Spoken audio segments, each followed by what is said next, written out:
problem is when you're dating somebody or married to someone and you go on a call together, he pumped the first fire I was ever on the hose line for. So I was on the hose inside the house. Jonathan was pumping the truck. Imagine what happens if I go down. If something happens to me and he has to stay on that truck, he's not staying on that truck. There's no way you can watch your wife go down in a fire. I'm getting anxiety. So this is why they separate people. It makes sense. Yeah. Right? Like that's as particularly with first responders in the line of work that you guys are in, like that's your instincts have to kick in and take over.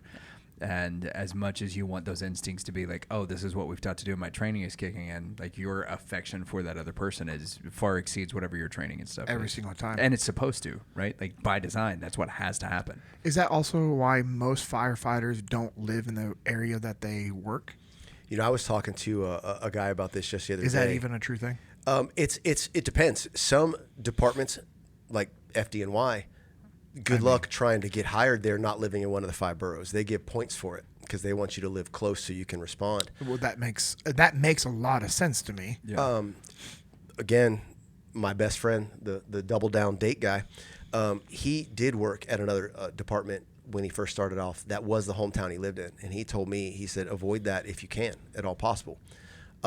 He said, because the last thing you want to do is be in the grocery store and see somebody you just ran a call on that you couldn't help their loved one, or you couldn't save somebody, or they lost everything and you and your buddies were high-fiving because you had a good attack on the fire and they saw that and now they want to come get in your face about it. Or the guy that you handed over to law enforcement to get Baker acted and now you see him in the grocery store.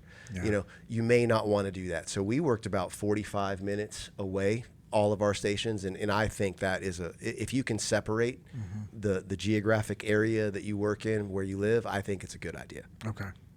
I mean, yeah, that makes a lot of sense to me. It also makes sense to me what you said for New York.